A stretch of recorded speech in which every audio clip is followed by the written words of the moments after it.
Perfect, thank you very much. I want to welcome everyone to the Corporation of the Township of Ancho Valley Committee meeting. It is 1:30 p.m. We're meeting in the council chambers and also Zoom conference in the municipal building. Is there any additions to the agenda, Mayor Murphy? Tracy Sanderson? Just my shout out to Obion the kids. Okay, I'll reach for the top. perfect. Do you want us to add that or? I can just mention it whenever it's appropriate. Have that under new one. Perfect. So we'll add that under 8.2. I think it's important. And you said reach for the top? Yeah. Competition amongst Ontario high schools. Perfect. Anything else?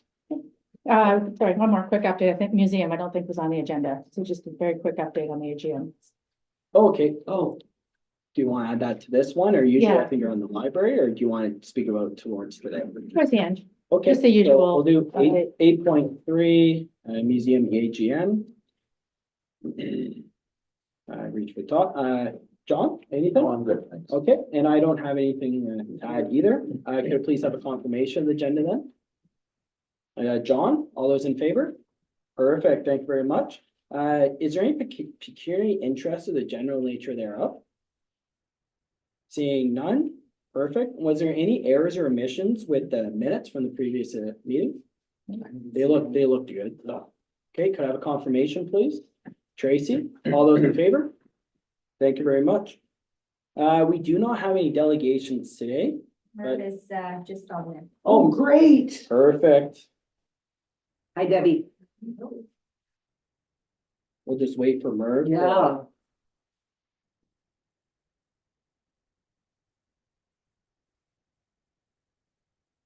Merv, can you hear us? Okay. We can see you. Merv, can you hear us?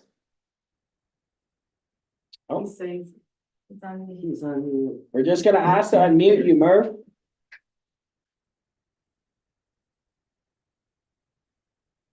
Nothing like zooming from a hospital room. I know. Looks good.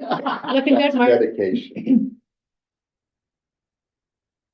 You can't unmute him. No, yes. can you? There he is. Merv, can you hear us? Yes, I can hear you loud and plain. Perfect. Hey, Great welcome to back. see You. Can you hear me? We can. Yes, sir, we can hear you. Hey. Welcome. There's Just- nurse in the background. You look like Just you've been out of happens to be. spa. You look refreshed. You really do. Yeah, he does. You look great, Merv. Perfect. So we're just gonna move on to Daryl's report. Merv, Go ahead. thank you. So good to have him back. Daryl, welcome Hi. to the committee today. Good.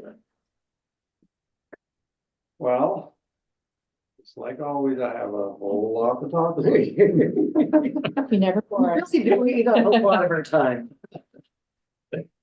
Anyway, everything's going pretty good. We're getting our valves changed slowly. We usually do 2 at a time. And we've changed some piping inside the water plant, renewed them, we flushed some hydrants, fixed some chemical lines were replaced. Switch pumps going good. And we have a lot of locates A lot of locations. again, and that's only like half of them, Okay. at least, maybe even, and then there'll be more of these. So the drives coming in. That's just for all the core For testing. the core test. Yeah. Okay. But then Enbridge comes after. This for the. And then Enbridge is. Are they able to use at least the same hole? Wouldn't that have been efficient? It would make sense, Well, it would but make a lot of sense. Yeah. sounds good. Then you don't have to locate again. Yeah, that's right. Yeah. Well, I'm not, the locating is a hassle, but I'm more worried about them. If we get through the first run without hitting anything, let's stay with those. Those are safe ones. Yeah. No, definitely. Fingers crossed, Yeah, that's Daryl. right. Besides that, Okay, that's fantastic. any questions for Daryl, guys? And the only other thing I sent the report into Environment Canada this month. Always a report to go to some ministry. Yeah. That's perfect. Thanks, Daryl. Thank you, Have yourself a Daryl. great day. Thanks. Jason?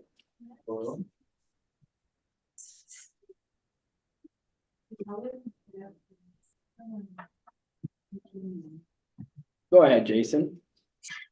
So our ditch day cleanup seemed to go very well. Do you have an indication, bless you? You know, okay, because I wouldn't expect our landfill attendants to be keeping that close to track, but I see even from your numbers that it was those 2 weekends were heavy numbers, so I think it probably went well, and I did have 2 other mayors actually ask me if we were doing anything for Earth Day, which I guess is or what was. No, and there's another one in May.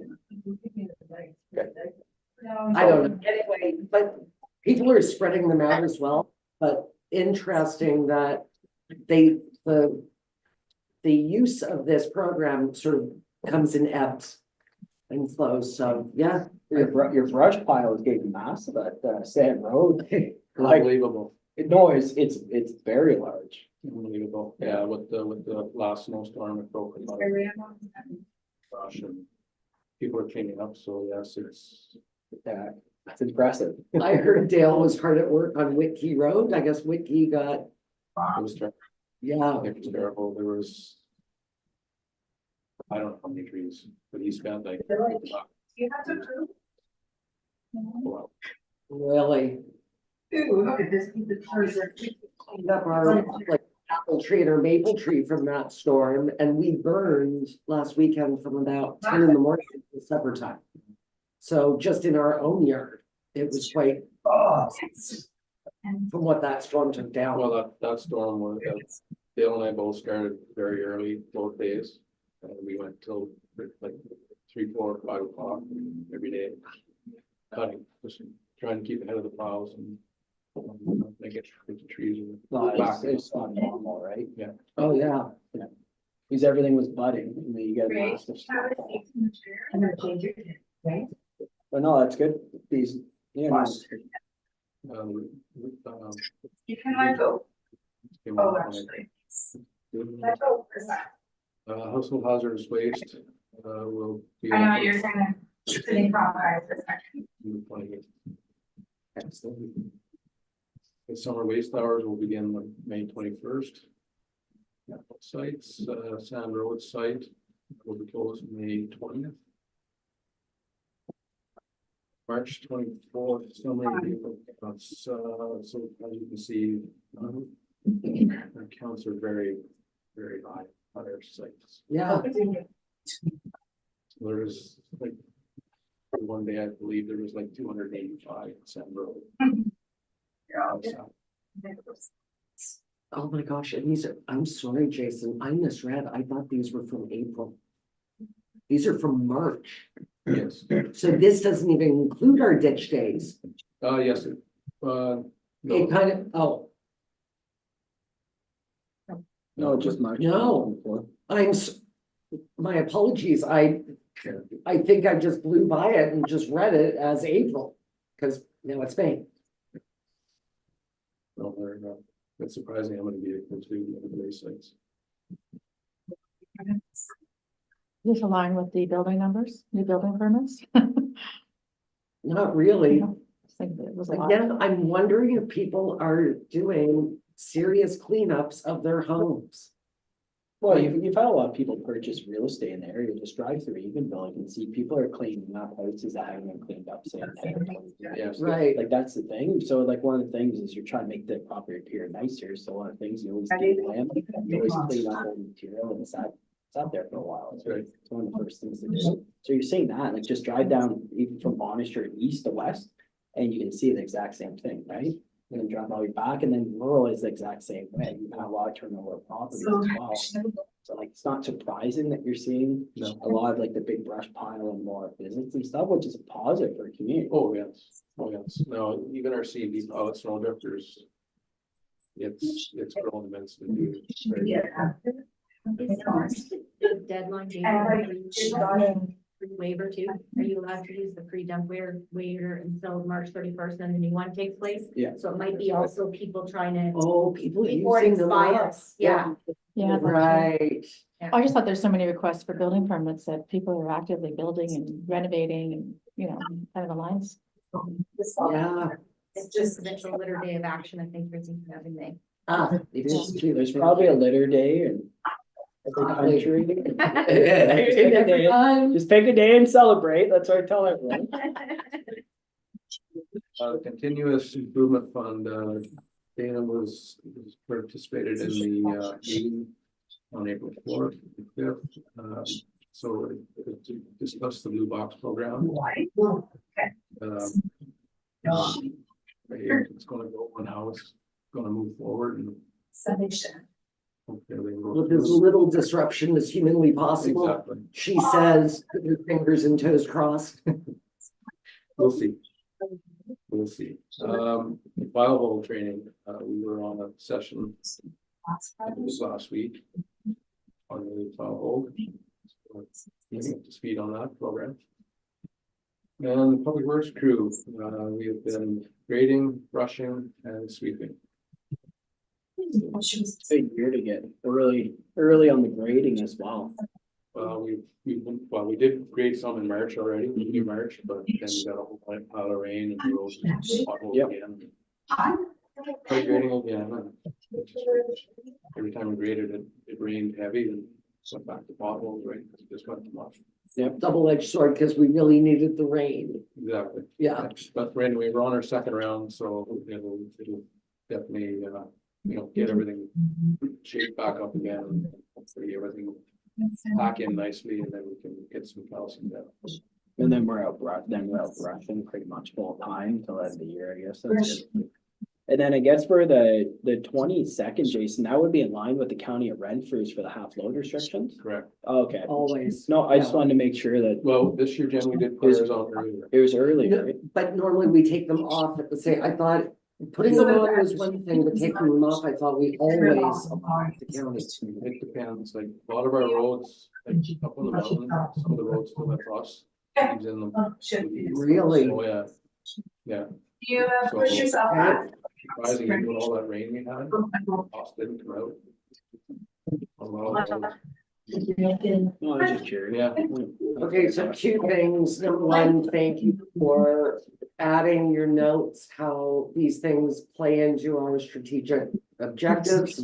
I think that's very important for council to all. That's a living document and we want to keep up on it. The other thing is that on His sister is. July 13th, Oh, there is an event called Meet Up in the Park. Yeah. It's a touch a truck, touch a car, so a lot of the car shows around. They don't want people touching the vehicles, you can touch everything. An hour of it from 1 till 2 is for children with special needs. And from 2 to 5 is the public. There's a barbecue that's going to be a fundraiser for the museum. But apparently the Dukes of Hazzard car, the General Lee, and the Cars from Cars is coming. And what they're putting together is fire trucks, transport trucks, that kind of thing. And so the organizer was wondering if you could bring a plow truck or something that you think kids would, I mean, kids love trucks, period, right? And I've also got a phone call into Mike Nolan to see what cool paramedic things they can bring. I can see he's texting me right now. But yeah, if we could help out in any way, because it is in our municipality and it's, I think it'll be a lot of fun. yes. Yeah, Who's crying? excellent. Thank you. I just want to make a comment. Someone messaged me. Merv, are you on mute at your end? No. Someone online, that's all I can hear is the background. Just Merv's call. I don't know. Just want to mention that. I can't hear on Zoom. So then Zoom connection is bad. But he's also in the hospital. No, I know. Yeah. It's the affecting the noise and the Zoom online. Yeah. Gotcha. Anything else for Jason? No, but that's great if you can help out, Jay, I really appreciate that. Send a grader, that'd be good for the kids. There's a lot of sharp edges, a lot of people, Yeah, let's bring safe things. you know, either way, there's sharp edges on the trucks too. Yeah. Touch a car date. July 13th. Perfect.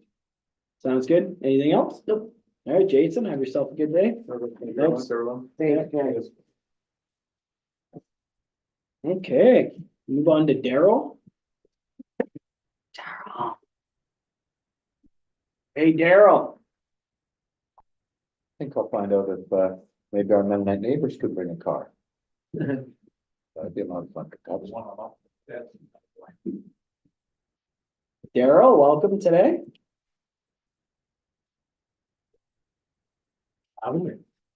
Thanks for coming, Daryl. Well, go ahead with your report. Okay, so you can see, start off with the fire right away.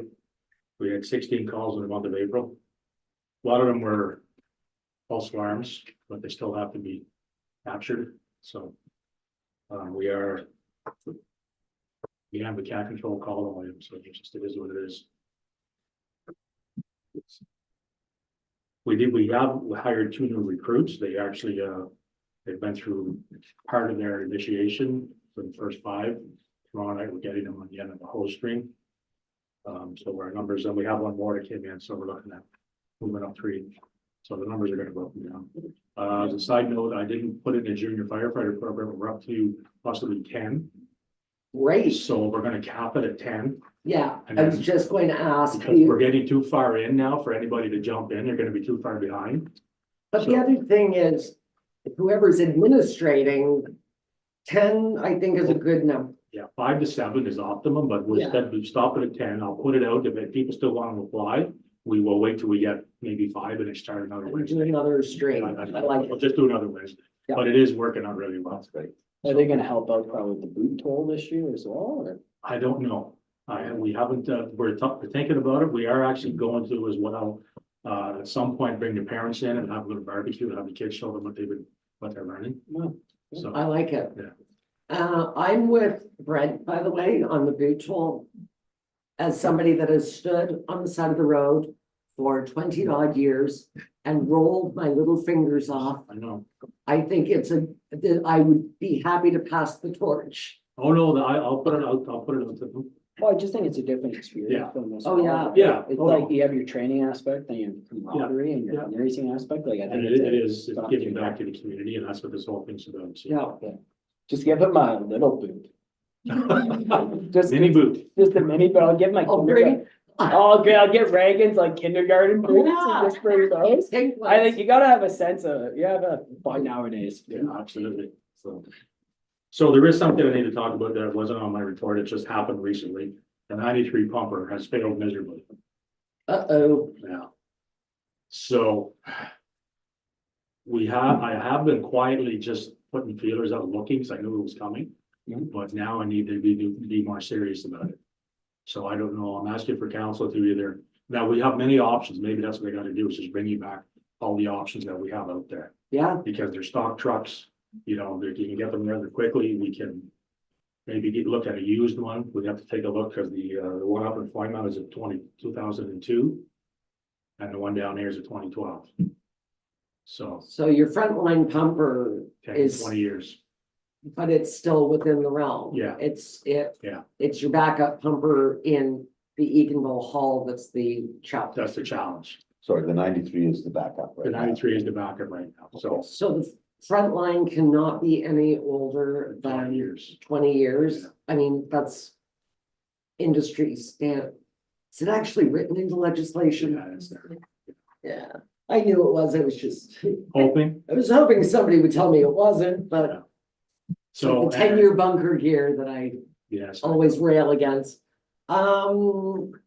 now we can sink a pile of money into it, I never got a quote on it, he just said it failed miserably. And I said, so I can take a look, but sometimes Okay. you're throwing good money Is- at it. That is actually the best truck we have. It was, Yeah, that's until it's 31 years old. Yes, It but doesn't it- owe us anything. but it's it was also built to last. Yeah, I think definitely a quote on repairing it. Mhm. And then feelers for other options. yeah, because if you go to buy brand new, you're looking at least 650. Yeah, no, yeah.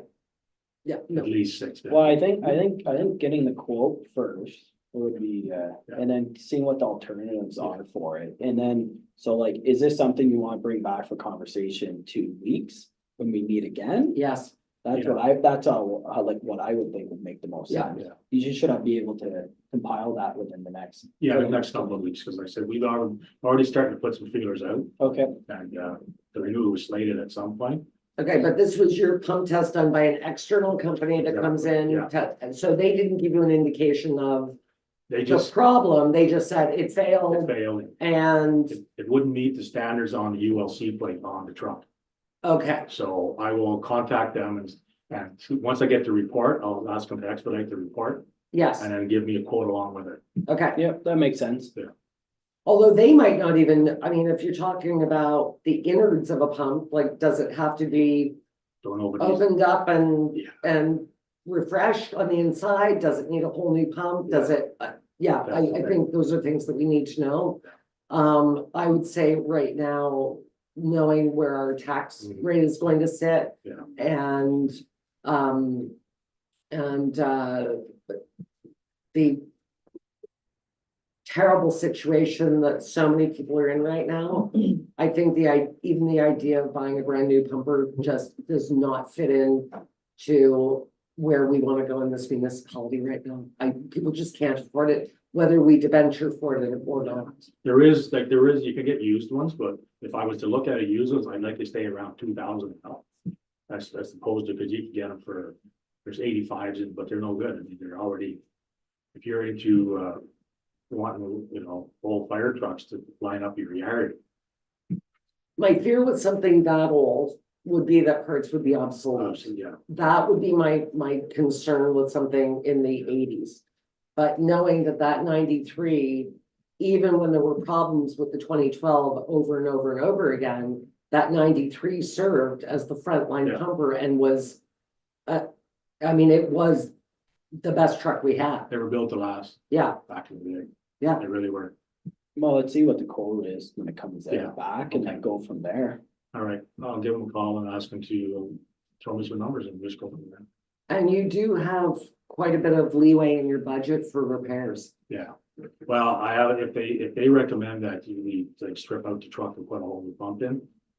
I mean, I can't even fathom what the quote would be, but it's No, not gonna be a few $1,000s. no, I didn't expect that. But But we'll have to start somewhere. Nope, sounds good. Thanks, Daryl. So as this, you see the building reports also attached, so, April, there was 10 permits, getting lots of small stuff. Like a Yes. lot of decks, a lot of, little wee stuff, but. tis the season. It is the season. Well, I've been talking to some contractors, some are busy, some people are walking away from their contracts. They're pulling out because they just can't afford it. Oh, you mean homeowners are saying Like that, anybody that's been signed up with a contractor. Yeah. Is backing out. really? Yeah. But some are staying busy, some are looking, some are receiving phone calls from other contractors that have them. It's That's very interesting. I mean, we basically held our contractor hostage to get work done, right? Because Yeah. once you have them, yeah, you keep them. Yeah. But that's a real shame. yeah, it depends on, some guys, they limit themselves to what they're doing. You have to really have a broad scope, to Yeah. keep busy, but. Well, you would know. And you were talking about being held hostage, because the way I used to run is I start a job, I'd get into it for a week, and then someone would call me, then I'd leave that job for a day, go and start this one, so I got my foot in the door. So it was a juggling act, right? You're always juggling. Yeah, we didn't let our contractor's tools leave our house. He was barred at the door from taking anything except his car keys. They kept the gate locked. That's right, that's right. So, and, yeah, so again, there's lots of small stuff coming in. But you know what? The small stuff is great. It'll, Well, you know, it'll and happen, yeah. you know what, some of the small stuff is what makes the biggest difference, like Yeah. replacing a deck on a property. Yeah. Or just small, sometimes replacing some of the exterior that falls, like changing a window pattern, thing like that, to Yeah. the old ones that fall under their Just jurisdiction. even redoing the siding or something, changing it up, so. Yeah. And And again, thank you for attaching the strategic plan, the strategic objectives to your report. I can't take credit for that. I know it's in that, but I have to thank the department head. I know it's her. Smells like that. It's something I will start to think about now. Yes, if it writes like a net and it smells like a net, it's probably a net. I liked it. I thought it was helpful. No, but I think that it's, again, Well, it's a reflection, so we're Yeah. all consistent Exactly. across the township, department head. yes. But And if, transparency as well. if to the we public. bought in to a strategic plan as a council, then we want to make sure that we don't forget Mhm. that it's out there and, yeah, Well, it keeps everyone focused, right? it does. Well, I don't know. Keeps, not the mayor. So Okay, one maybe final not note, me. the presentation we did at the high school, actually was well received. I wasn't sure how it went. I thought the presentation was a little dry. We are going to enhance it. But, no, we got positive feedback. That's for your Okay. chief building official Yeah. presentation? Yeah, Well, I kids. know, I knew Whitewater had someone trialing out there, like a younger person doing a co-op. Yeah, they have a co-op, yeah. Yeah, which is nice. It's just Yeah. nice to see. Just take food. Yeah, Snacks. well, okay, Tracy's got a great point. How do you make CBO not dry? Like, Food. are you doing a musical number? Are It was a you? PowerPoint presentation. We had talking notes and everybody got up to speak about what led us down the path. Okay. But other than that, what really lit them up is when we brought up the numbers of what you can make. Of- Money and food. Their eyes just- That's it. All right, From what I was told, so. okay. I just think, like, there are some careers, Yeah. you know, if you talk about journalism, right? Every day is different, right, Debbie? Yes. Every day. Exciting. It's exciting, right? There's always a news story, there's always something going on. You can investigate, you can do this. You can make that fun and sexy at a high school. CBO, I don't know. Well, what we're gonna do is we talked about it, because the same group of us, we are gonna start traveling around to the other high schools. We Okay, wanna keep the core group together as opposed to having somebody else do it. And we're looking at putting snapshots on our PowerPoint of problems we run into or interesting builds. Like we have one about sea cans, you know, that's becoming quite popular. There's actually one coming here soon. Yep. On Wetland Road. So. Interesting. Yeah, waiting for the engineered plans. So there is some interesting projects and we're gonna try and add that to our process. okay, so that would keep me engaged. But Daryl, it Weird and also adds wacky. it actually adds an accessory to like someone getting into skilled trades, Mhm. because you can get into skilled trades and then you can also take this path as well. Yeah. Be it CBO or other directions as well. Yeah. There's a lot of people have like had a misperception of individuals in trades, right? But there's a lot of other opportunities you can use with that experience and that skill set. So we're gonna reach out to the college in Pembroke when they have their next apprenticeship Yeah. program. Mhm. Roll up on there as well. That's great, So we're pushing it. fantastic. Perfect. That's all I have. I can see where, you know, it's not, dazzle. Well, we tried to explain it to them about, you're not confined to an office, you're in and out. You Right, know, I said, when you go out in the middle of winter, you leave your vehicle running, they're out there freezing, you're jumping back in a warm vehicle. Same with summer, air conditioning is on your vehicle. When you're out there in the elements, you're going back to an air conditioned office. okay, I said, so it does have its perks. And again, you get up to meet people and we're all talking about all the safety, you know, we're all about safety and just helping people and. but you do get the best of both worlds, where you've got office time. Yeah. But you're out and about, right? You're out, Working on my you're, tan, what's that? working on my tan. Working on, yeah, that's right, no, but it does have its perks. Yeah, it does. Yeah. Sounds good. Anything else for Daryl, guys? Perfect. Right, All thank right, you. thanks, Daryl. Sorry to pick on you, Debbie, I'm just thinking, I'm trying to think about, Exciting profession. of a profession that if you went into a high school, you could say to youngsters, you know, this and this and this. Very big growth. Perfect, so. We made this hour as 22 minutes, guys. So for correspondence A, Nothing. no, I had nothing either. But thanks for the reports. Correspondence B Oh, I did have a question. in. Are you still, yes, are you still feeling that you're getting too many AMO? Not the watch files, but the counselor training, all of that? No, You're, No, it's yeah. died down a bit? yeah, I find it's died down. Okay, Yeah, it's fine. I get lots of emails regardless, but it's, I, feel like it's died Yeah. down since, from previous terms. okay, good, okay. That was sort of a bee in our bonnet at a meeting because it felt like we were getting the same email sometimes would. twice a day, Mhm. so, No, no, in the county, yeah, the summer briefings are always good as well. They're always a good. oh, yeah. Yeah. Correspondence B. Resolution, support for the OEB decision and subsidize your fossil fuels, no. That we had the letter from Signature Team Realty Inc. brokerage. I would be my understanding, we wouldn't be buying real estate property for development, generally speaking. No, sir, We could support a group like our Renfrew Committee for Housing if they were getting into a project. We give Yes, them a sir. vote of thanks, yeah. exactly. Okay, So so the idea with the County of Renfrew project. So we've got Renfrew County Housing Corporation, and that's what all of our attainable housing falls under. So the idea was that we would take surplus lands that the county owned. So if we had surplus lands here that could be developed, preferably on service land, that could be part of the county stockpile of land across. But no, we are not in the business of purchasing land and building or even purchasing land to donate. You nailed it, yes. Yeah. However, this piece of land is very desirable, in my opinion, for development. Instead of it being divided up the way it is, I would do a planned subdivision. But it is right there on services.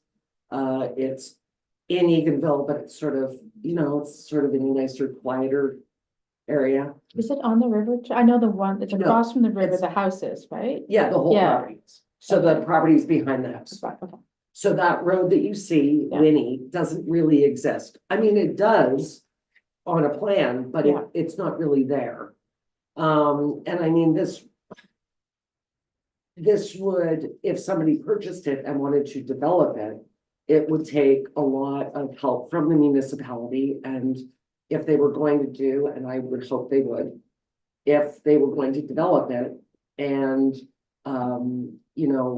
if we were going to do, well, eventually we take over the road, that kind of thing.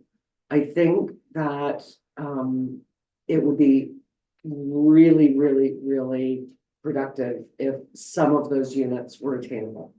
Were rent geared to income, perhaps. We can't make a developer do that. Yeah. But I just think in these times, if there was ever a time to do it, it's there. Anyway, but yes, you are correct, sir. so as a project goes ahead and that our job is to make sure that sewer and water can be achieved for any project, big or medium, small, and roads are proper and Yes. that could eventually be what we call service roads, I guess. Yes. Yeah. And to lessen impacts on neighbors, because it is quite a residential area there. And yeah, I mean, I think that there are ways that we can be there for a developer, much as we have been for PLC. The biggest thing is you want to see private developers come into your community and develop housing. So Absolutely. like look at no different letter multiple months ago for your Elsie Street. For like saying that, yeah, no, 100%, our council has always maintained like a pro-development thing, because that's what lowers your property tax, in my opinion. So the thing is, and then every time there's a new building that's made or a development or a house that's built, that means someone has to move from the property and move into that new residence, which creates your supply and inventory.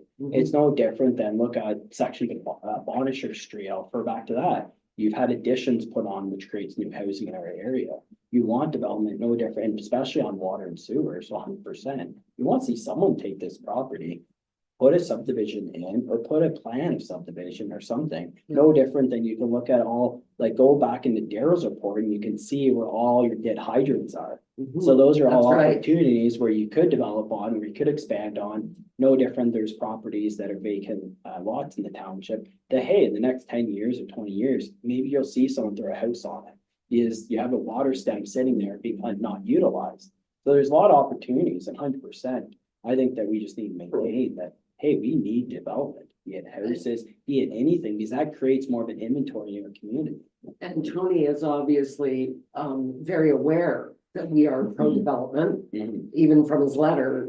And in fact, even in the MLS listing, he writes that we are very encouraging and we stand behind our developers or whatever. I don't know the exact terminology used. I don't have it up in front of me, but a lovely listing that really tells the developer, you know, come to Eganville, come to Bonnechere Valley, and, you know, let's work together. But yes, I mean, in the end, it will be on our water and sewer and our roads, so there's a partnership there that I think is important.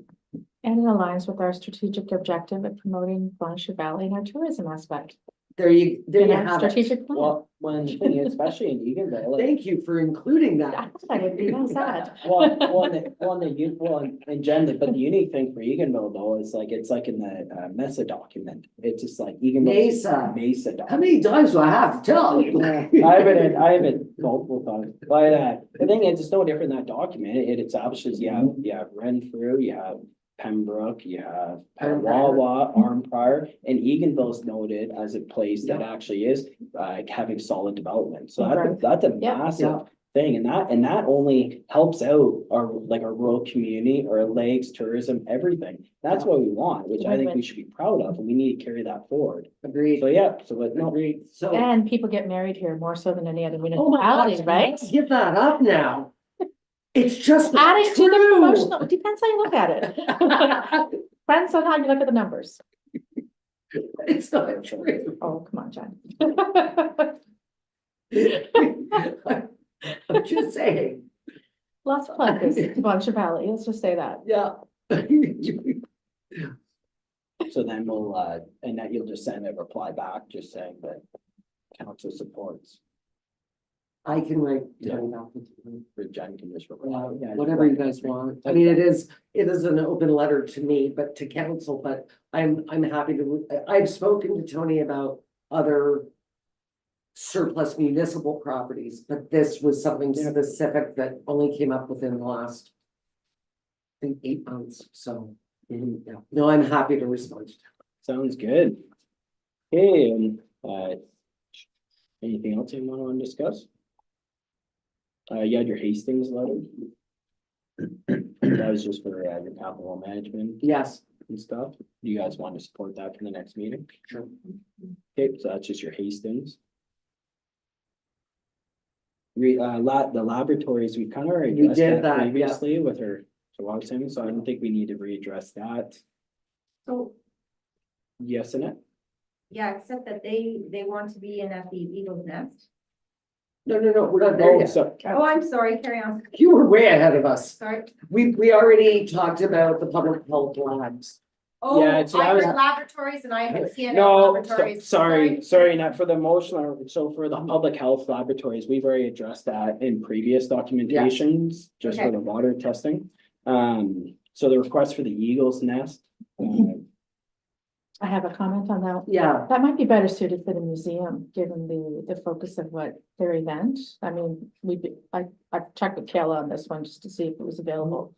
If you don't want to use Eagle's Nest, we could use it at the museum if it's not a significant event, like in terms of numbers. so the question was, more often than not now, we've got special interest groups, we've got people picketing and you know, even at the county building, obviously picketing is not allowed in the county building, but outside. And this request is from a very specific group that's against the NSDF. I think I just got that right.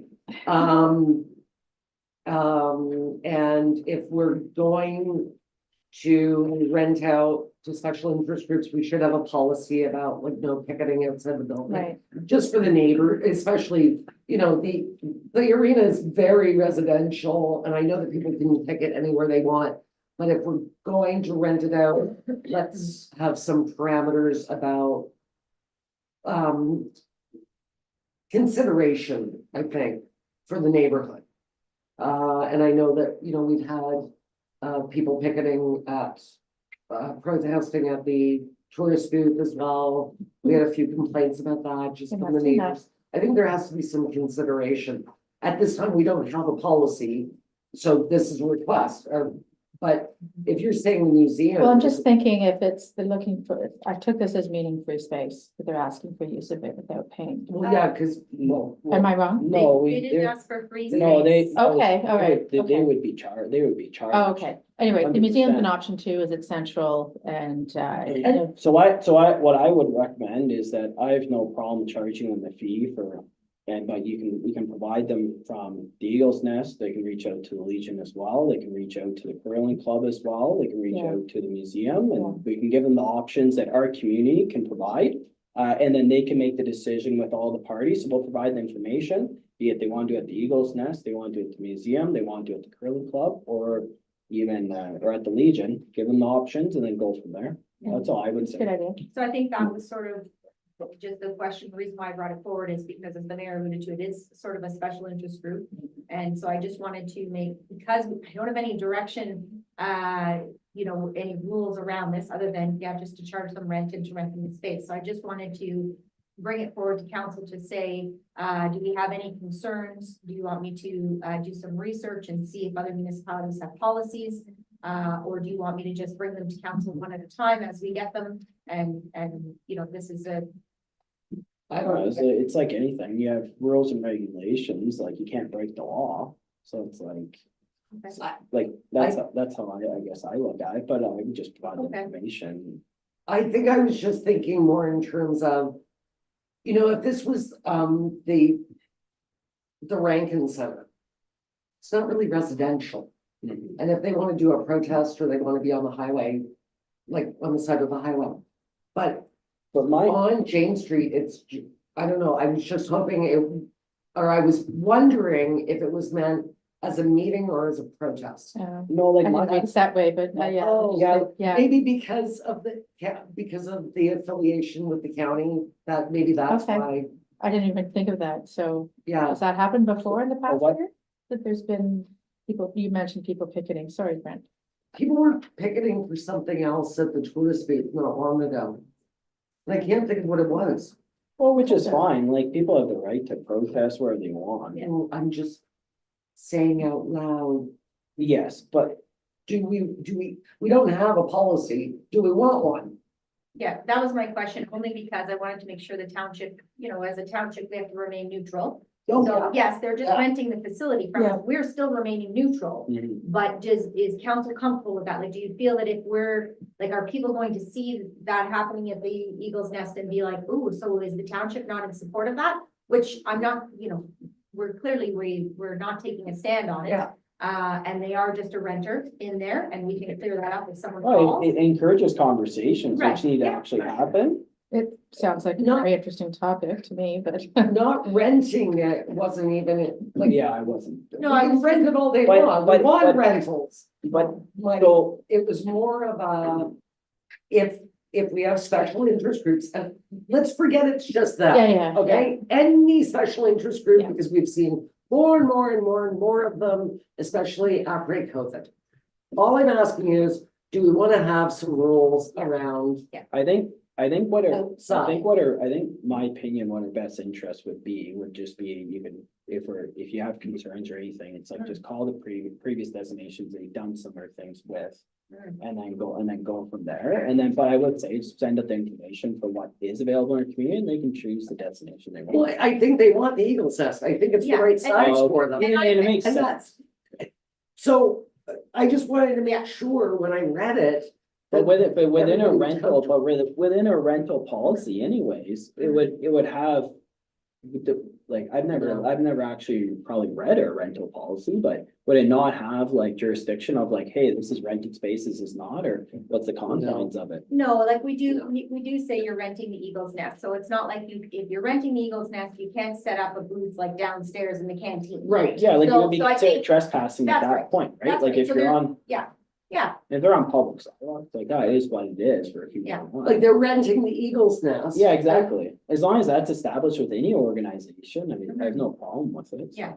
But that's fine. If they're only interested in the Eagles Nest, then yeah, so if they put signage out front of the building to let people know this is what we're discussing upstairs in the Eagle's Nest, we're not concerned about any of that. Like, I'm not trying to complicate the issue. Yeah, Because it might not It's a be. unique, it's a unique It might topic. be a different group, so No, I just, Yeah, yeah. and that's my point. If you forget that it's this group, I'm talking any group where our residents might question it being rented from the municipality. That's the road I'm going to. I see your point. And it kind of aligns with our You know? conversation about flags too, when we had that conversation about special Exactly. interest groups. So, Well, that Kind of fits together, right? Exactly. Yeah. So I don't, it's not about this group. It's about groups in general Mhm. that we don't have a policy. Do we want one? Do we not want one?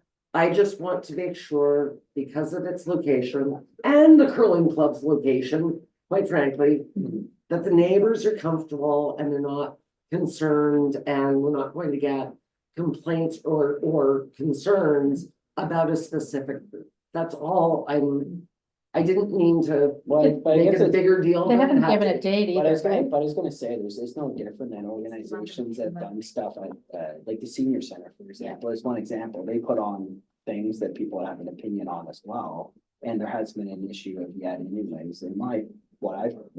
So, Okay, but- And that has records, so groups that we've rented to, we could have a list of the groups and categorize them. We could also look at the groups that, because some people might complain about groups that we've given free service to, whether it's sweeping the Legion parking lot, Mhm. and we do it for good reason. I don't think we have to rush into a policy, but maybe you have a file where we could look at what kind of groups are using them and see. I think that a group can have an information meeting about religion or politics. It's great. The data is great, and all sides could be presented.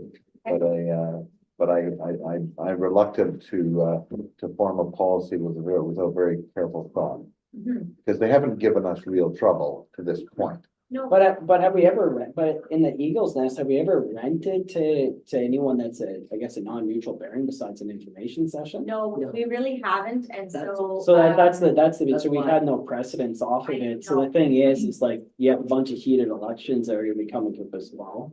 So, Yeah. no, dude, you're gonna have a lot of other, you know, that's so exactly where I was going. Thank you very much. but so the thing is like, but the thing is, there is other avenues they can rent in our community that they could put it on that's private that we don't need. Mhm. Yeah, no, it's actually, yeah, there is other private entities. I would just direct them to all the other private entities and go from there. John's point is absolutely valid. Have we ever done this before? No, we have not. And so, as I said 20 minutes ago, and I'm sorry for making this such a big deal, guys. Well, no, it's Because important conversation, is. right? And that's why like, we actually have to talk it out because like. I mean, because we're seeing more and more and more special interest groups and very fractured groups as well. So I think we have to be sensitive to the fact that we have residents on one side of an issue or another, Yeah. or right down the middle. We have Right. individuals that work at this organization that they're, against. And I'm not saying they're against the organization, they're against a proposal that the organization is going through. I'm sure they're not against the organization itself. We have people in town that work there. So I guess it's different than if the municipality hosted, say you had a pro-chalk river development and an anti-chalk river development, they had a debate. That would be a lot different because Yes. a neutral party, neutral ground, I guess. Yeah. Yeah, and the thing is, there is private area, like private Mhm. spots, they could go and rent to if necessary. Yeah, so I didn't Yeah. know, on a township property, are we feeling that, this is not remaining neutral and we don't want the public to associate, the township with, with something that's not neutral? Or are we okay with it, but, we'd like to set some rules or something else? So I just was looking for some direction.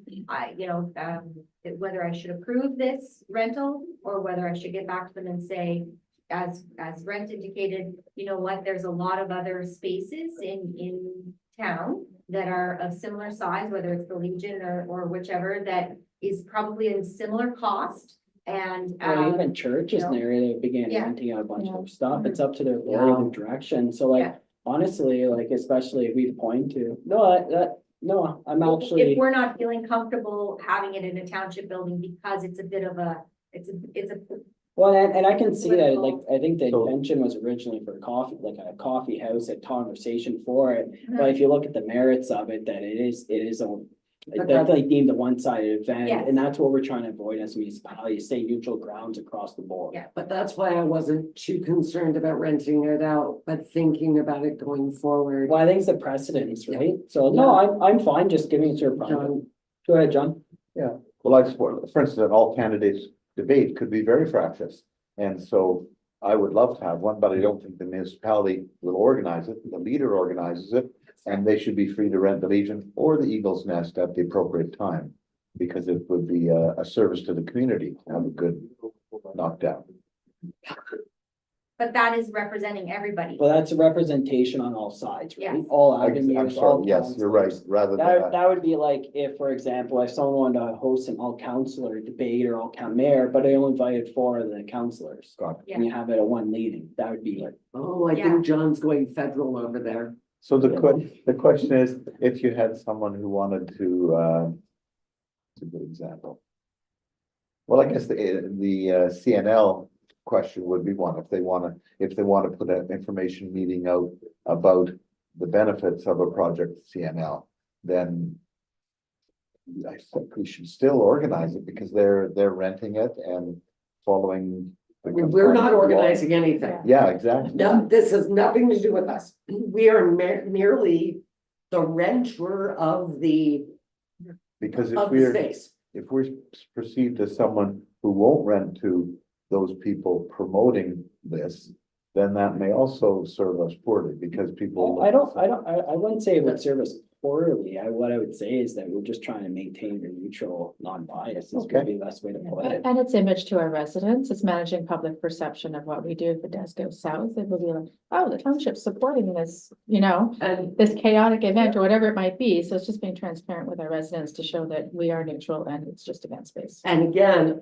let's take this group out of the equation. Yeah, Yeah. it's any, It could be any Well, group. it's the yeah. precedence you're saying. That's the only reason I want to know if we should maybe have our amazing CAO go back and just see if other municipalities have policies in place where so we know our arena is very expensive to maintain and to run.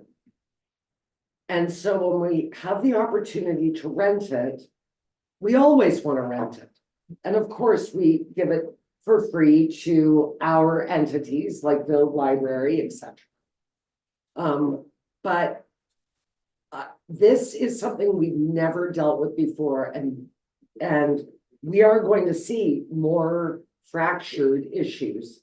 And so I'm not necessarily against the renting of the facility. I just don't want to be supporting or denying at all. I want us to be very neutral, and it's difficult to do that when it's our facility. Well, it's not our facility. It's the ratepayers' facility. yeah. And so I think, to be fair on both sides, if the other side of this equation or the other side of any equation wanted to rent our facility, you have to rent it to both, of course. But I think this one came up, it's the first one, and so I think that we need, as a council, to make a decision about how we want to proceed, and do we want a policy, or do we not want to get in the middle of contentious issues at all?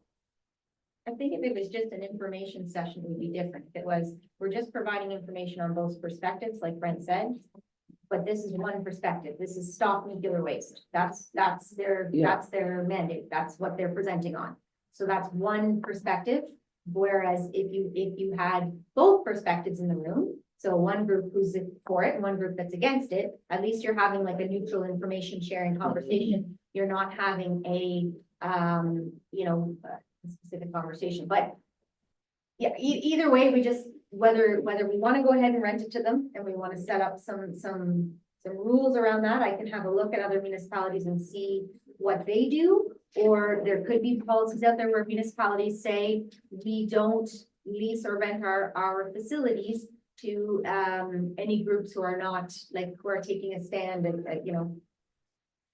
like against it. Like, I would say, so on the other side, if CNL came to us and said, we want to have an information session and we want to discuss what we're doing here. We want to provide information. We want to say, here's what it is. It's difficult to say, well, no, you can't provide information to the public because they're providing information to the public. Right, But if they wanted to rent it out and say this, we want to talk about how the Stop Nuclear Waste Group was totally wrong and blah, blah, blah, then I would say, no, you No, can't do that. exactly. So that's I don't know, like, it's sort of information to the public, but it's also got a very particular mandate. And That- bias leans to one side. So yeah, so that's where and I know we have people in the municipality that are employed by that, but so I just, like, how, if somebody didn't want to see trees cut down anymore and they were like, stop hydrants, like, I have an issue with that. I'd be like, oh, like, I know they're just having a conversation. They're not, but is that something, is that something we want to have in one of our buildings?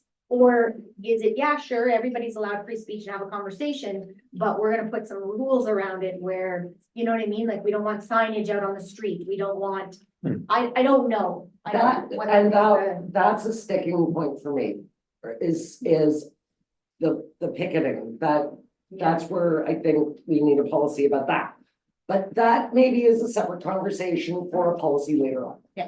And nobody's But saying I they're gonna be think that- picketing, just but that's no. what, like, nobody's saying that. And I'm very sensitive. And we'll go back to this particular ask. I am very sensitive that we have many residents that work at Sienna.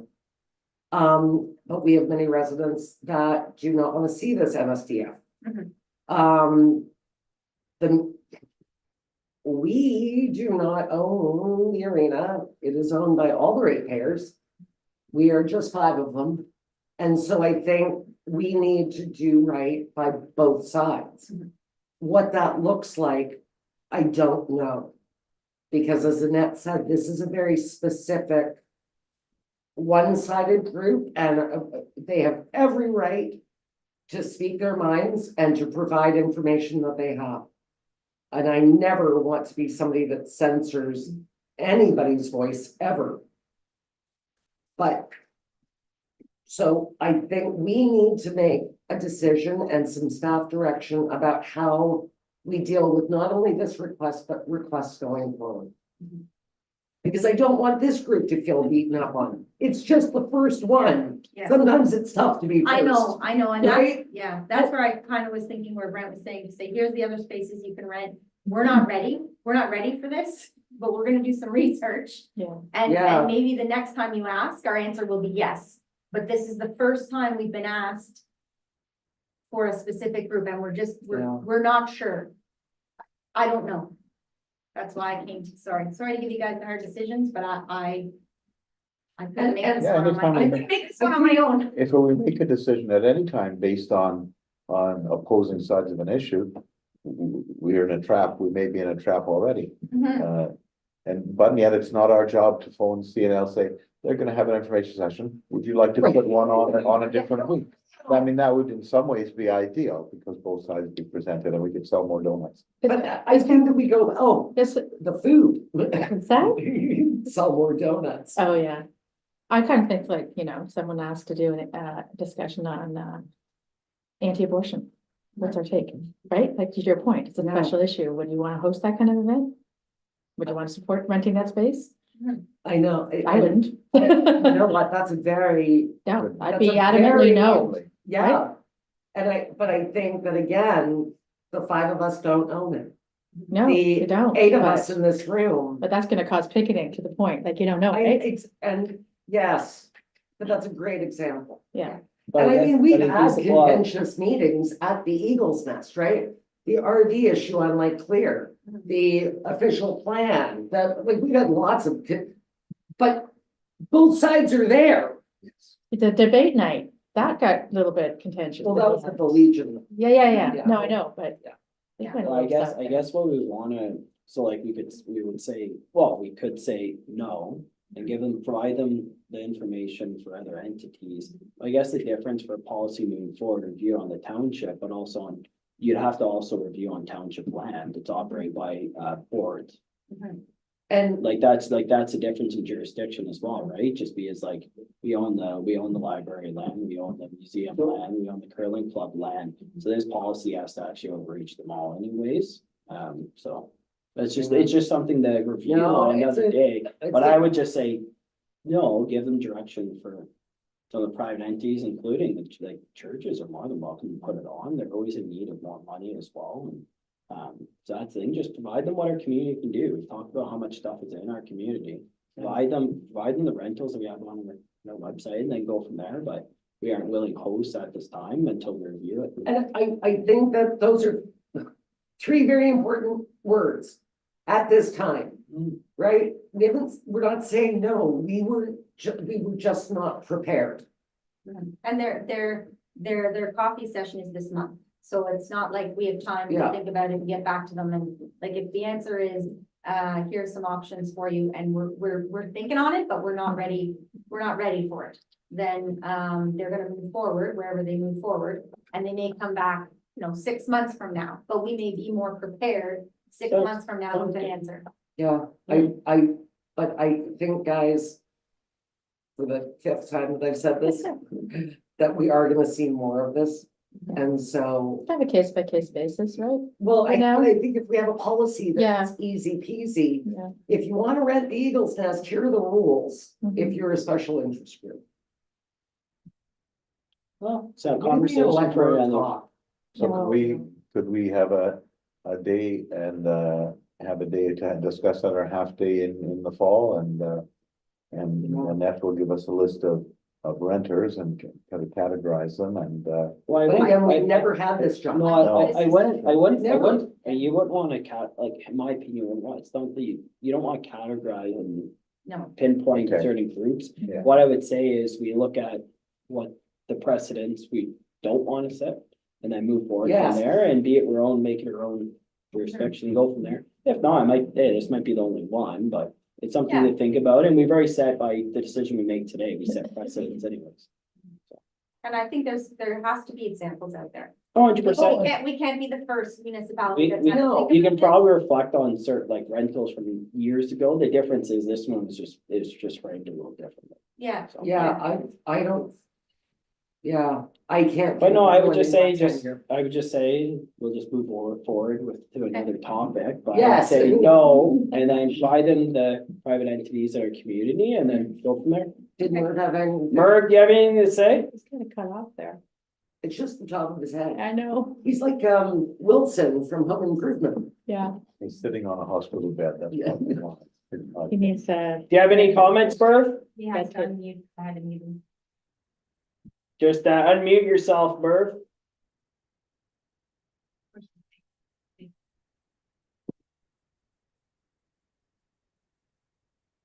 Oh, can't hear you, Merv.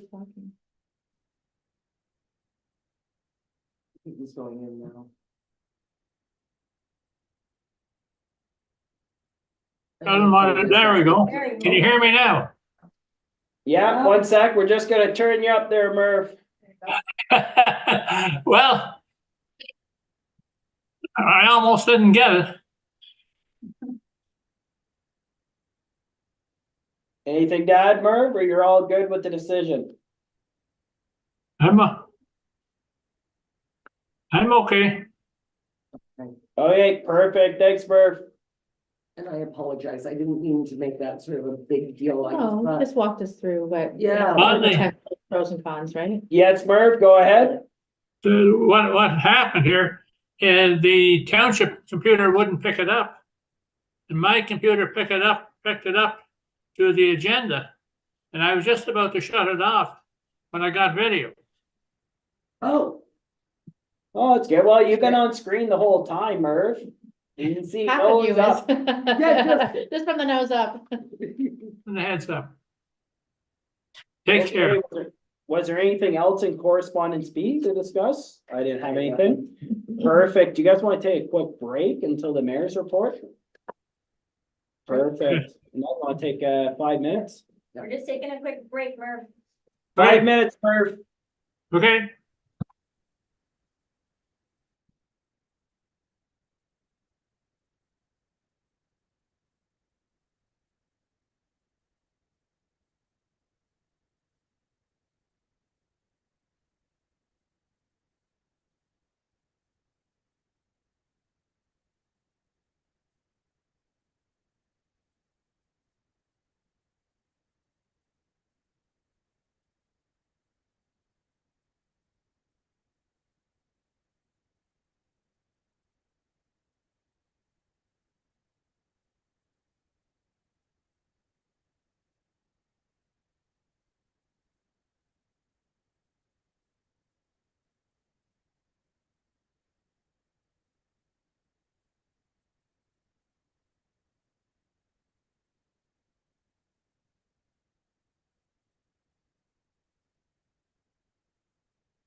Getting a new customer?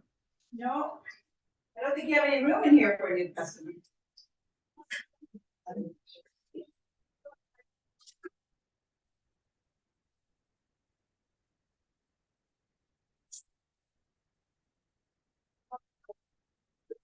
You want to lay down?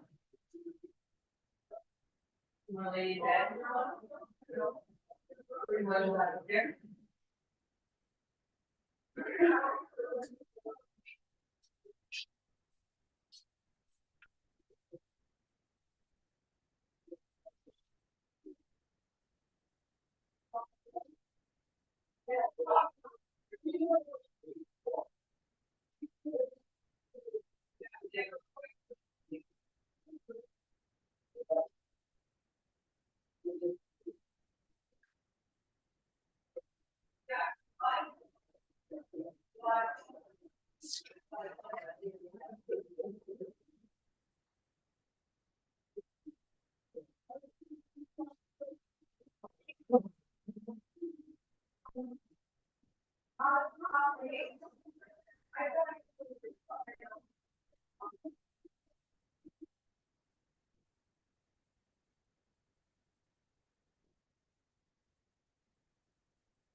But that was We've all very missed each interesting. other immensely, I'm Like what? sure, but, Yeah. oh yeah, Ned, are we live now? Perfect. So we'll move on to 8.2, reach for the top. Talking No, about that. I'm kidding. We'll go back to 8.1, mayor's come on. report. I know, nobody ever wants to hear this. Okay, To the Bonachir Valley Council, I'm respectfully submitting my mayor's report for May 7th, 2024. Since my last report, I attended 24 meetings and a few events. Some of the highlights are as follows. In County Council, we discussed the release of the federal budget on April 16th. Obviously, there is a lot in the budget that focuses on trying to solve housing and homelessness or the unhoused, including funding investments. We're hopeful that the County of Renfrew will be an eligible partner once the program gets rolled out. It is 6 billion in the Canada Housing and Infrastructure Fund. We had 2 delegations at County Council. The first was Ann Pohl, Judy Sode, and Carol Sulphur of the Kitchissippi Ottawa Valley chapter of the Council of Canadians. Attended to discuss climate action in recognition of the International Earth Day. They stressed the need for immediate action on climate change. So the group requested that the County of Renfrew take the lead on a valley-wide climate action committee. Unfortunately, that's not something that county can just do on a whim. We need terms of reference. We need to know what the plan is. And unfortunately, as much as we would love, obviously, we know that our climate is an enormous cause of concern right now amongst most of our population.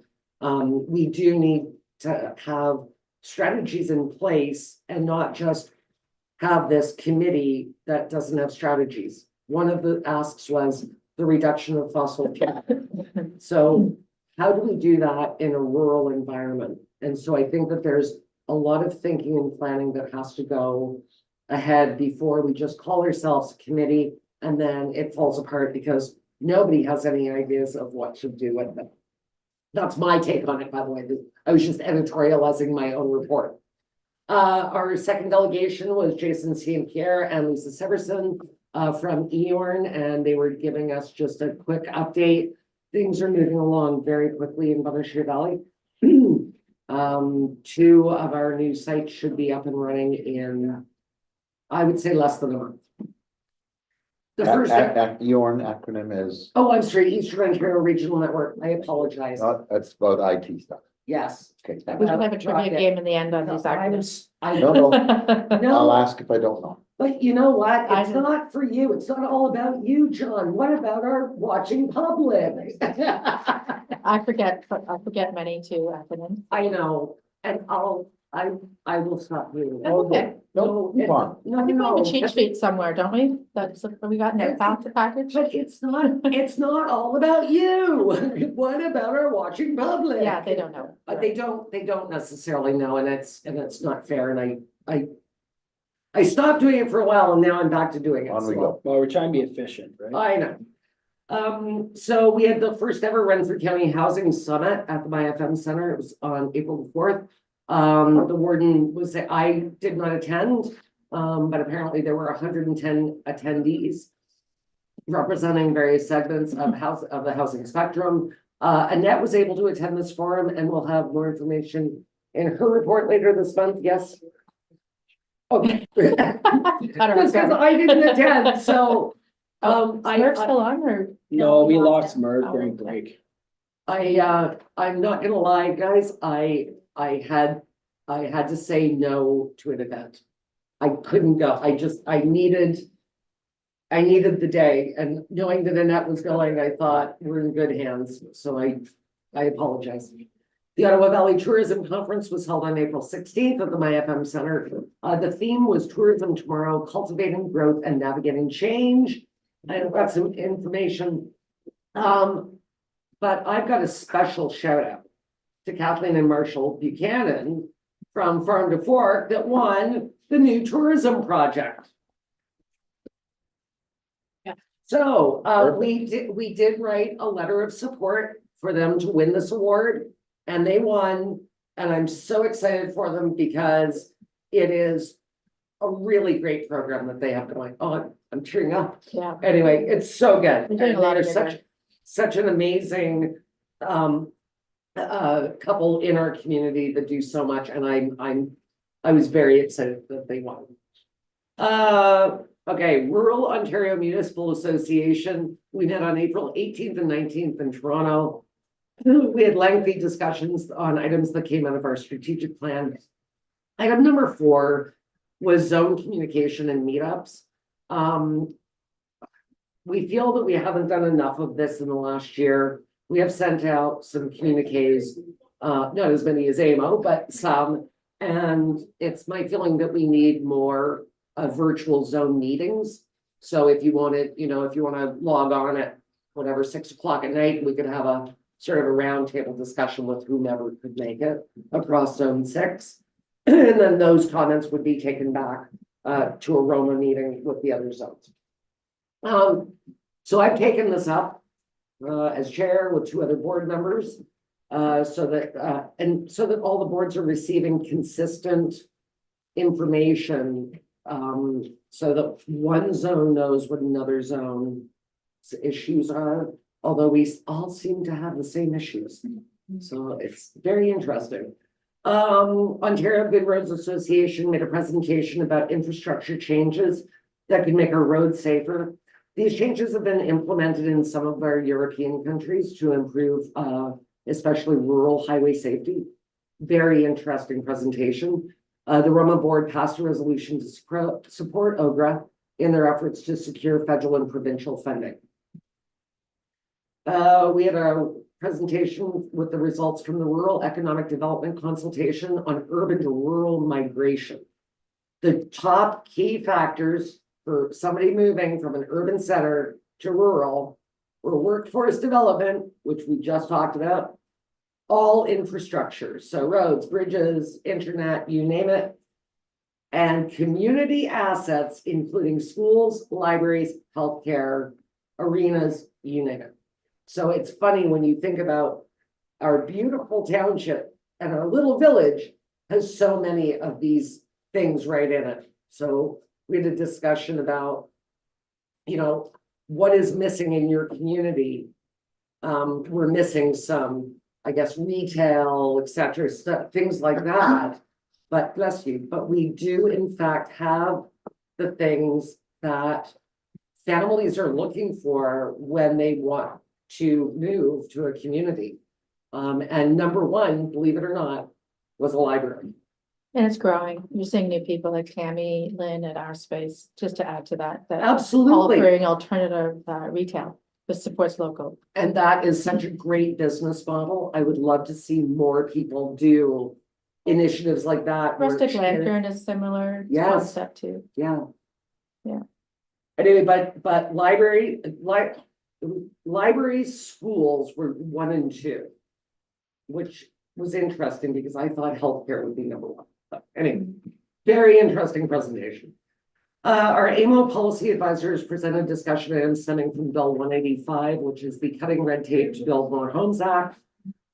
This act is reversing some of Bill 23, but is intended to allow faster and cheaper building of homes.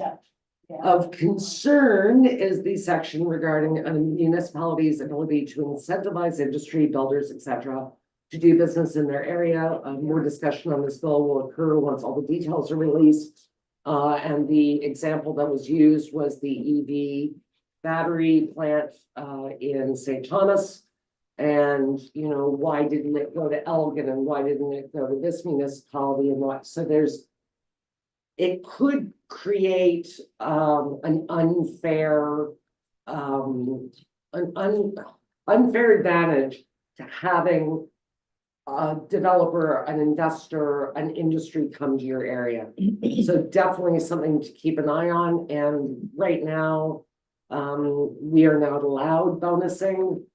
This bill seems to sort of soften that, which I'm a little concerned about as well. I think that there's a danger in bonusing for any entity. On June 5th, the Teeny Tiny Summit is being held in Tweed. Since Tweed is in Zone 6, I'll be attending on behalf of the Roma board. Cost of entry is $40, and if anyone wants to come with me, the registration is on the OMAFRA website, and I'm happy to register anyone. The theme for this summit is creating community wealth and well-being. The keynote speaker is Peter Kenyon. He's from the Bank of Ideas in Australia. I have to tell you, when I was the warden and we had the Teeny Tiny Summit in Calabogie, he came and spoke. Amazing speaker. He's got some great ideas. He likes to facilitate fresh and creative ways that stimulate community and local economic renewal. When is the date for that? It's June 5th and it's in Tweed. So I do have to be there for basically the start. So I'd want to leave It's here. a full day? It's most of the day. I may want to go.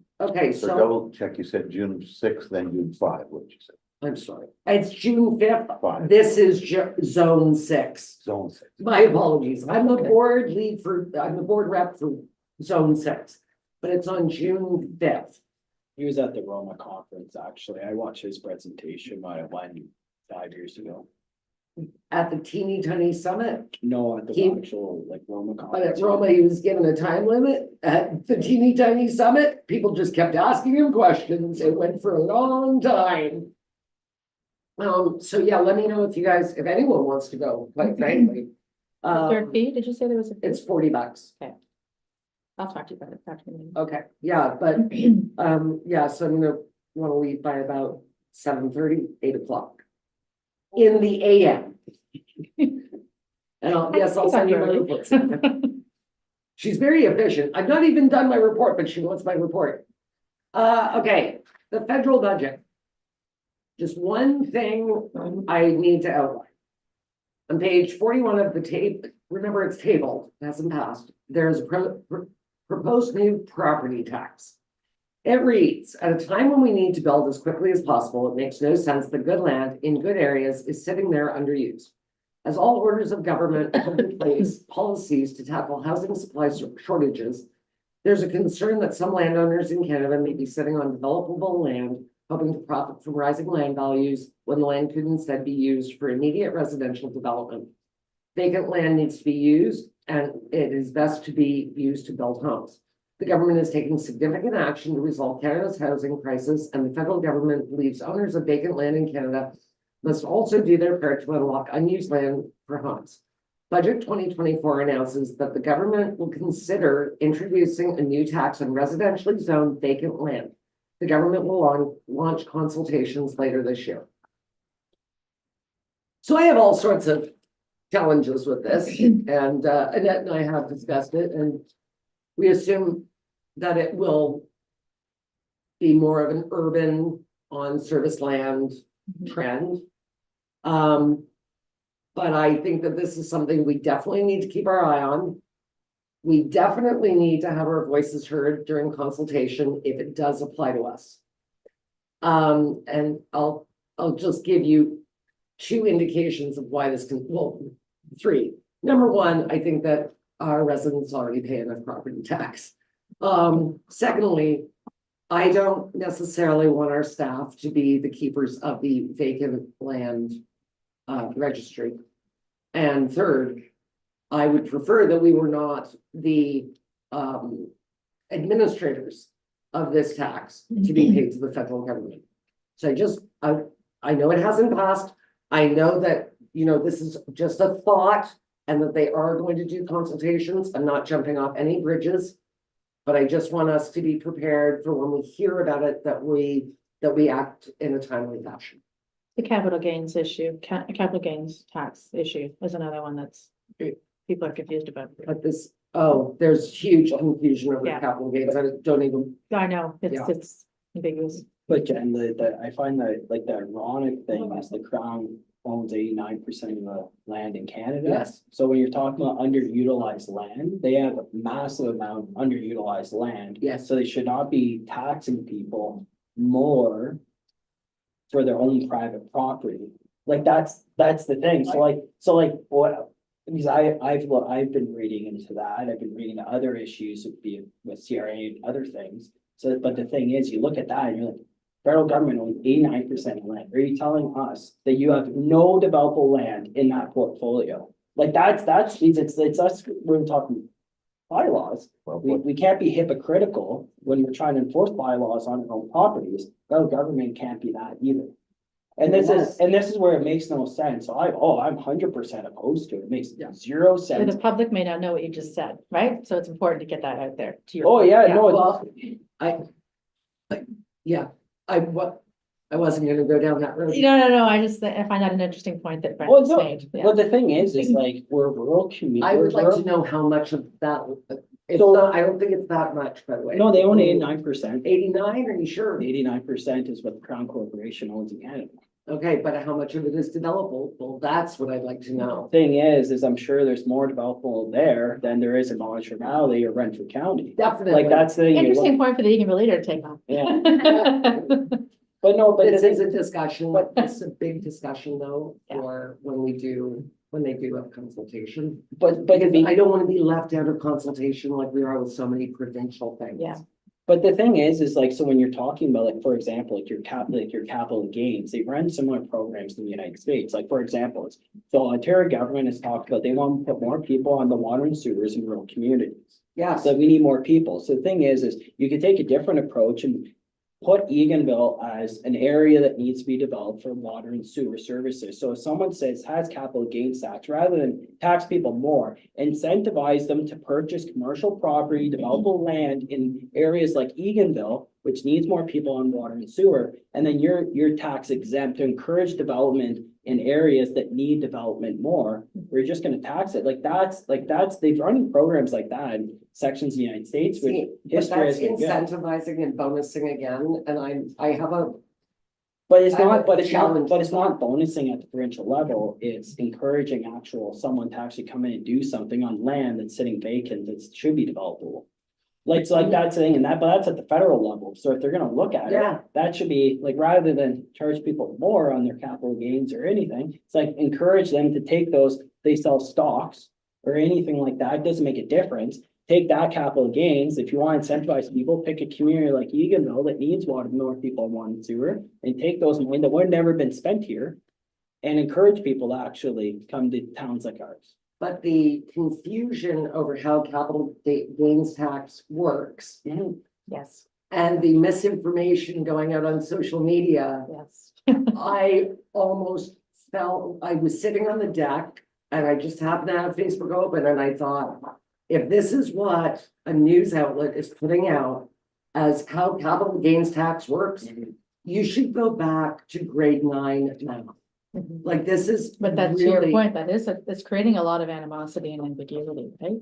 That what they But- published, did you see the thing about the 250,000? Yes. That's what you owe. yes, Apparently that person has never filed income tax before. yes, exactly. It's That's creating a lot of why I fear. stay off social media, mind It's you. fear mongering, It right? is. It But no, like, absolutely but is. that's the thing, it's like, there's lots of solutions. Not that I agree with how capital gains is done, Yeah, but yeah, no, just I the think point you're of up- what's being published. all right. I'm glad that stirred up some discussion because that means we'll never forget when it comes around. I think one of the things that you, Tracy and John, have not necessarily been involved in, because we haven't had a lot of consultation, is that, we can write these resolutions to the province when it's a provincial issue. But sometimes we get involved in the actual, consultate, like writing letters and doing delegations. And I think that this is one of those times with the feds that we really do need to say, wait a minute, municipalities we really don't need any more responsibility Yeah. of collecting a property tax or your federal tax, when your federal tax is your income tax. It's painful thinking of another tax. I know, Oh, God. Well, no, like that's the point. You have to scale back at some Kinda- point. Oh, I know, what It's kind of ri- country we're living in. It's ridiculous that they're just creating more tax. It's like, we sent a letter saying, like, look at your basics of your carbon tax. And it's no different with that. Now you're talking about 1%. It's no different when they studied your primary tax, your primary home residential tax for capital gains if you ever sold it. They've studied that. It's like, at the end of the day, it's like the money should be put into the principle of your education, your healthcare, your police force, and your military, protecting your actual kids from your actual drugs that are coming over the borders. It's like, hey, you want to fix the drug problem? but that should be our focus, to protect Canadians. We have an And so you opioid don't- crisis in our neighboring community. Well, You but know what I that's the mean? thing, is like, It has been No, on for a we long have time. It's a global epidemic. We have a crisis across the county Yeah. and across the province and Yeah. across, yeah. well, from But- I'm talking our BC to immediate from neighbors BC right to now, Nova typically. Oh, Scotia. you Like, should, that's the thing. yeah, I've got statistics that I'll. But no, but like, that's the thing, is like, we don't need another tax, and we need to be opposed to that from moving forward. Yeah, Yeah, That makes sense. definitely. all right, the Eganville Area Community Development Group, we met on May the 1st to finalize the details for the Beer and Wine Fest, which will take place on June 1st. Tickets are $30 each. That includes 6 samples from the vendors, and the vendors are on the poster that's hanging in the hallway, and charcuterie. There will be BB branded charcuterie boards for sale, made locally by Terry King. There are only 100 tickets available, so get yours soon, and you can buy them Oh, by cute. e-transferring to, I'll get you the e-transfer. So, this is a sample. So the charcuterie boards are actually twice this size. The logo's over here. They're like this big. And if you buy one of these, you get charcuterie on it. If you don't buy one, you get charcuterie on a Is plate. that your ticket? What's Is that? that the ticket? Yeah, this is, yeah, it's like. a Actually, that'd be bathroom. that'd I know, actually it's a be great yeah, idea. That's what that's why I'm asking, tongue in cheek. So these were made by Terry King, a local artist, and she sold them to us for her cost. And we will be promoting the heck out of her. It's very exciting, but our logo looks great. And And where is that gonna be located, Jen? oh, at the museum. Museum, Oh, okay. Well, not in, I guess the museum. around the museum, yeah. Around the museum. Okay. Okay. So everybody get your tickets. It's And $40, right? Is that what you said? $30 each. $30 each.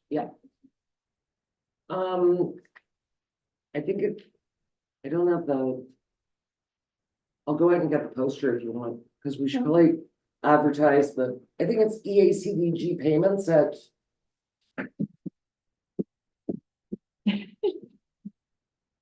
Something like that. You'd want fake news. then, It's Jen. EACDG payment at gmail.com.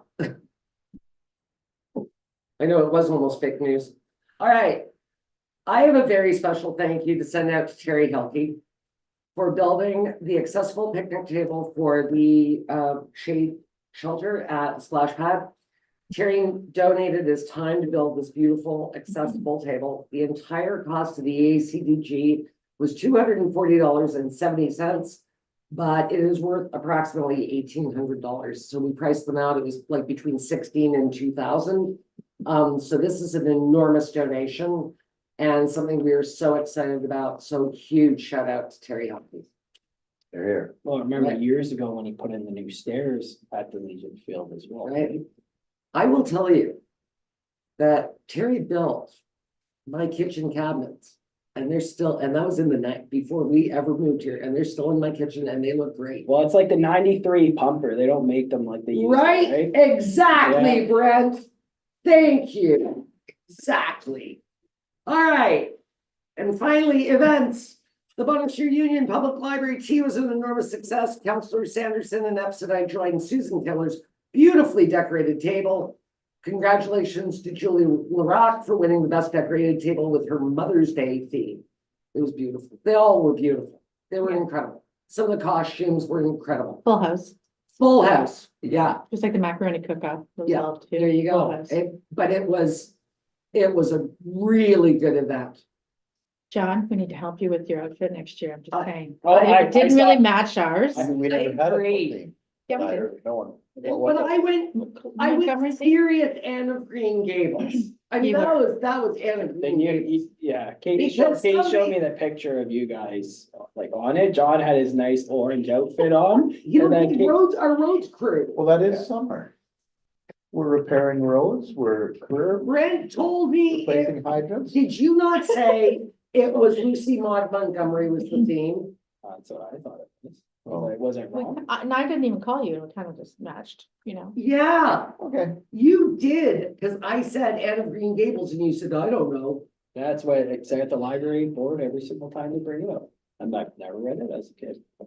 Well, okay, that's one thing, but I showed up as Anne of Green Gables, Was and it? other people were not Anne of Green Gables. Oh, I was close. That was just a flower.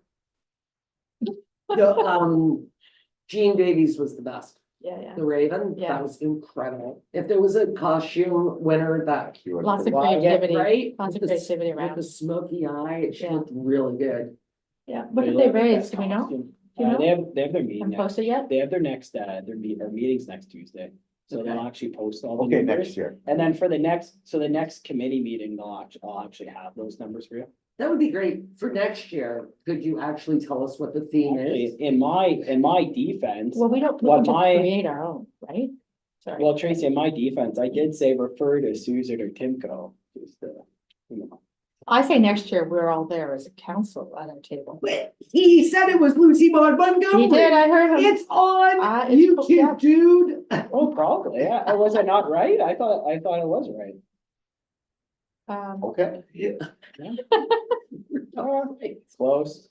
Everyone looked great anyway. It's, yeah, and it was. Creativity abounded, so. Yeah, it was just a fantastic event and we got up and we thanked everybody for being there and you know, our tight budgets and everything else, but it was funny because probably for the first time in years and years, we actually increased the library's budget more than they had anticipated or asked for because of things that we knew that were coming down the pipe. And so people at our table were sort of, you know, you gotta give the library more, you gotta give the library more. So then we got to announce that we gave the library more and it got a shout out. Yeah, It was good. it was It good. was good, yeah.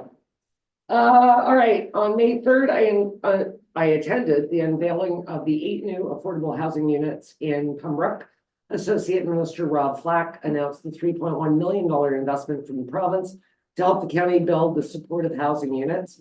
There are 4 one-bedroom accessible units on the main floor and 4 two-bedroom on the second and third floor. All units are rent geared to income. So that's a good news story. I know it's 8 units, but it's 8 units. And they are really beautifully done. Every unit has a closet for stackable washer and dryer. I did give the contractor a bit of a punch list because the lighting over where the sinks are gonna go in the kitchen, I think it's a bit dark, so we were sussing out some ideas for that. I'm all about the lighting, so no, but it was a really, really great event, so I'm happy that I got to go. Just from our council to Mayor James Rose, we're so sorry about the passing of his sister. I did attend the wake on Friday and yeah. So sad. And that concludes my report. Thanks. I Thank you, Jen. have a lot to report, but again, I'm not sure how much you guys want and your report today was perfect, okay. just the right length. I like it. I personally value it. Okay, I think it's good for our residents to hear and read about it. well. So I was going to include this and then I didn't. So, Well, it was perfect. oh, and now it's not, sorry. You added You're if you right. want, added if you must. So I was recently asked how sitting on these external boards helps with longevity and even into the county of Renfrew. And I think it demonstrates, you know, active engagement in addressing a lot of community issues and being on the front lines of things like from housing to tourism to infrastructure to economic development. And I think that every venture that I'm involved in and I'm able to use those platforms to speak to colleagues around the province, to get in front of ministers, to be knowledgeable on different things because of not only my own research, but playing off the research that other people have done. I think those are very important. And, you know, we talk all the time at the county about we should always have a seat at the table, and the county of Renfrew does. We have a seat at FCM, which is the Federation of Canadian Municipalities. Peter Emo sits on AMO, the Association of Municipalities of Ontario. I sit on Roma. I sit on Eorn. Like, I think that there's value add in having a seat at all those tables. So that when you do ask for a delegation, when you do ask for a meeting, and they know who you are and they've seen your work. I think that there's more of a possibility of getting the asker of being heard. So I do think that there's value add. I don't think I negate what I do here in Bonashir Valley to the detriment. As I say that, of course, I have to miss an EACDG meeting on the 27th because I'm going to Queen's Park, but I don't think that I have negated what I'm doing here because I'm on these other boards. And so I hope I represent you well, and I hope I represent our residents well, but I never think that being a part of these other entities is a waste of my time. And I certainly think that it helps bring back information so that we're in the know better than we would be if I was getting it secondhand. It's evident when you go to a conference with Jen and there's 2,000 attendees and she's friends with 1,199 of them. Because without that, then we wouldn't have the connections to important issues and have our seat at the table, our voice be heard. Thanks, Tracy, but that's longevity as well, like, because I haunt the halls. Yeah, but you also have that personality and that ability to network and, you know, Thank you. so likableness. I think it was just important to address because I've been asked that before. And I really gave it some thought before I wrote today's message, because I was thinking, what does it bring us? And so, yeah. Sounds good. Thank you very much, Jen, for your mayor's report. And 8.2, reach for the top. Yay. I'm a little biased because my son was on the team for Reach, Opeongo team for Reach for the Top. So they had I guess the pre-finals last weekend. So there's another round of finals being held in June in Ottawa. So Opeongo ranked 19 out of 32 schools who participated. So this is 32 Ontario high schools. So they ranked number 19. You know, of course, I'm biased because I'm a parent, so I was very proud of, we were chatting, you know, before the meeting of these kids, right? There's 17, how much, the ages are like 16, 17, and 18, really. So it's 10, 11, 12 that are involved in this. And just to see the intelligence of this group of kids, and, you know, it ranges from like pop culture, mathematics, coding, to political government. So each of the kids on the team, they all excel at something. So mine is politics, government, history. You know, one child, Kostya, who's computer science whiz, mathematics whiz. So they're throwing out algebra equations and he's just bang, you know, I got it. So it's just seeing the way they work together as a team, because, you know, kids often get the crappy end of the stick for being blamed for all of the wrong in our society, right? When there's trouble, it's like, oh, those teenagers did it.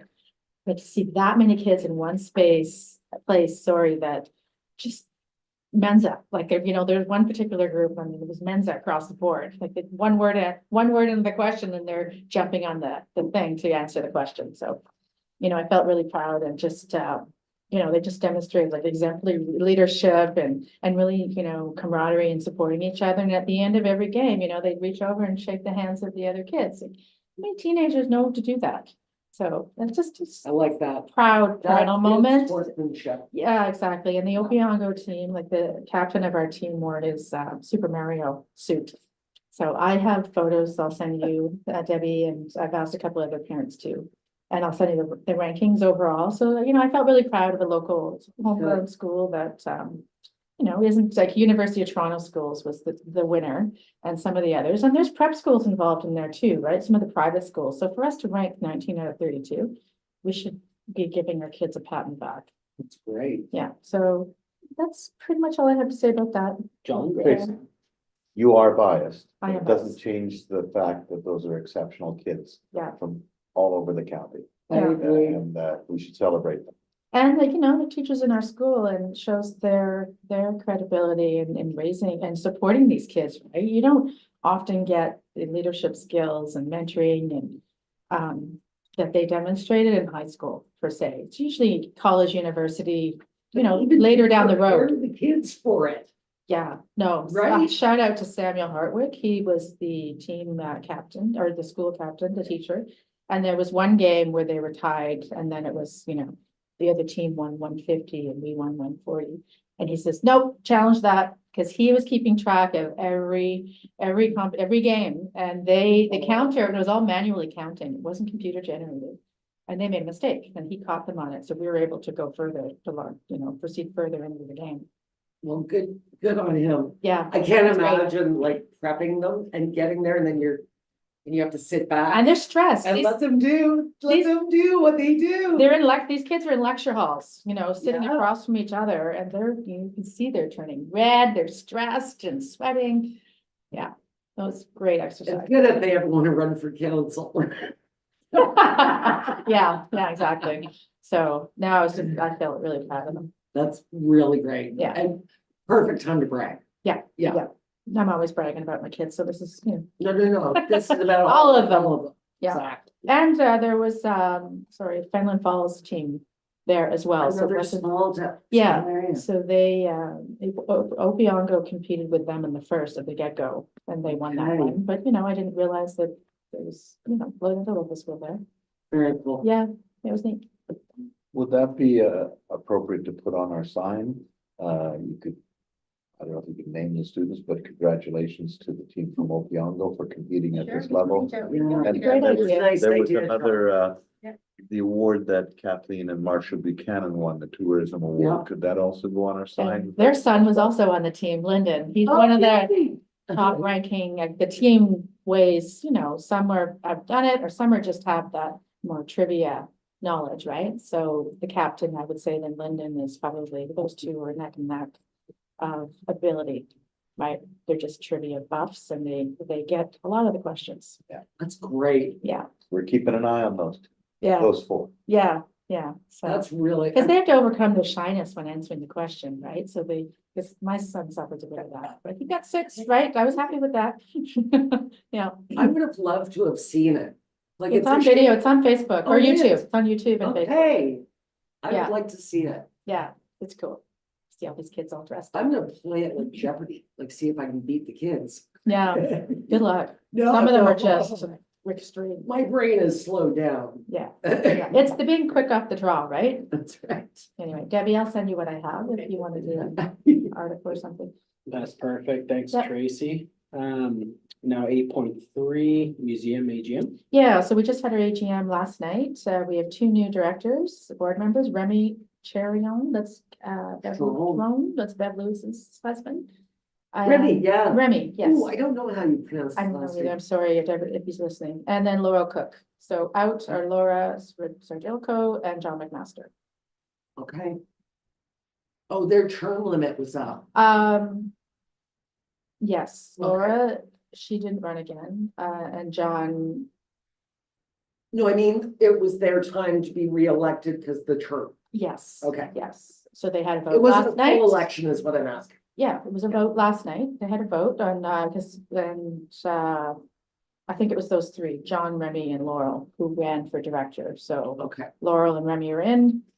John's out. Well, thank you to John for, Yes, Sitting well, on he the kind of, board? he stepped in when, yeah, his wife was, he covered her. So, yeah. So That's he was good. fairly new anyway.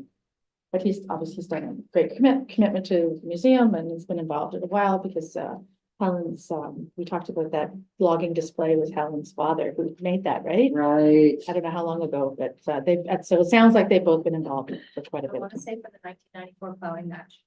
Yeah, You're probably right. Perfect. Yeah. Well, thanks for that, Tracy. Okay. Establish the next meeting. It's on the 21st. 1:30. Media session. So are you planning on doing the budget on the 21st, or where are you at? I know there was that discussion before about if Merv was able to join. Is that what you're still thinking, or June, or? So we're just, yeah, it's either gonna be the next one or it's gonna be June. We're just waiting for our financial statements because we have to pass a resolution ahead of time for our unfunded. So we'll touch base with the auditors and if we're ready, we're ready. And if we're not, then it will probably be the first meeting. So are we the last turn for county municipality to do a budget? No, No idea. no, we're not. I can tell you that we're not. I know a couple that are not done. that are actually still in discussions. They're not even ready for presentation yet, but only a couple, yeah. Yeah, I think our budget is done. It just needs to be passed. But we don't pass it until we have our financials. Right. Because what if something goes sideways? Right, because there was that discussion earlier on, why you don't. Yes. In January, February. We could release the budget at the Wine and Beer Fest. That's a good idea. Great idea. Good, okay, yeah, no, that's it for me, thank you. Thanks, Debbie. There is no closed sessions. Could I please ask for an adjournment of the meeting? I'll adjourn. Jen Murphy, all those in favor? Perfect, thank you very much.